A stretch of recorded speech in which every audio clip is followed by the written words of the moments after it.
What's the cringiest thing you've done that haunts you to this day? Story number 1. 4th of July party at our house. We have a built-in pool and a hot tub, so it's pretty ideal for summer parties. Around 50 people are here and we're pretty much all in swimwear.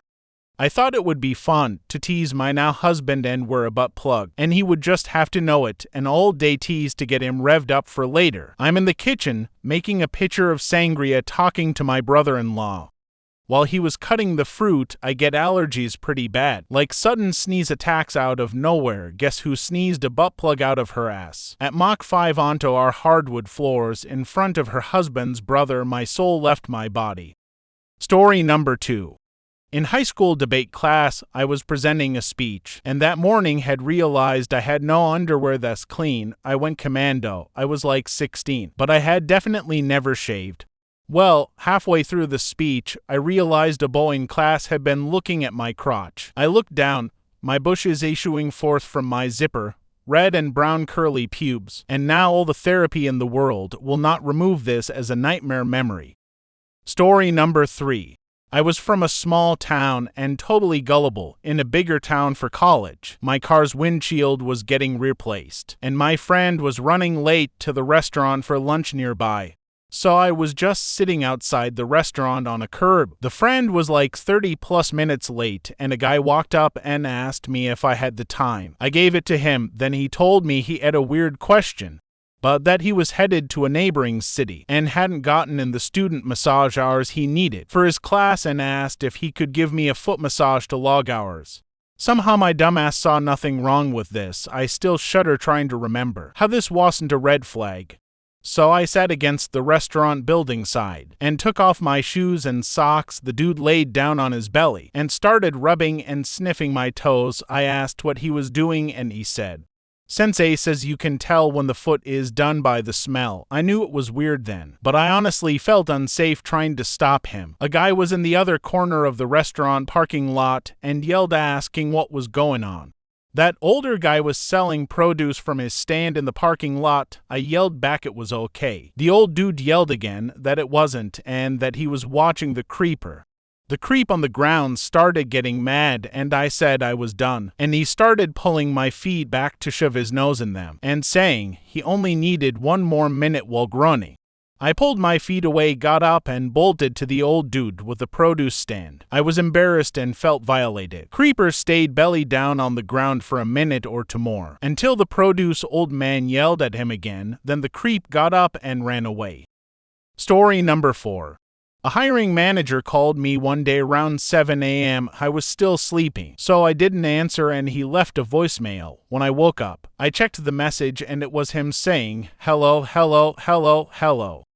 This went on for at least 45 seconds, and I was laughing after each hello, because who the hell keeps trying to say hello in a voicemail for that long? I was crying by the time the voicemail ended. I went to press 7 to delete the message. But, strangely, the call had ended instead of giving me the option to delete. That's when I realized it wasn't a voicemail. I had dialed his number back, not my voicemail. Was laughing my ass off at a hiring manager with whom I desperately wanted to get work. Thank God I didn't yell out to my fiancée what I wanted to. This idiot thinks he's talking to me, but he's talking to my voicemail. Never check your voicemail before coffee, friends. Story number 5. I was 14 and in church this one particular Sunday. After us in the youth group had the privilege of leading worship, we had a special performance for the congregation, "Oh Jesus," to the tune of Richie Valens' "Oh Donna." I had been excited and nervous that I had forgotten to use the bathroom earlier. We were done singing our last song before our performance, and the pastor was on stage, going over the announcements and such. He was so wrapped up in what he was talking about that those of us on stage were getting antsy. I was noticing the look of impatience on the youth pastor's fiancée's face. She was the main stagehand. Those at the tech stage, located towards the back of the sanctuary, scrambling around, and some of us frantically searching for our sunglasses.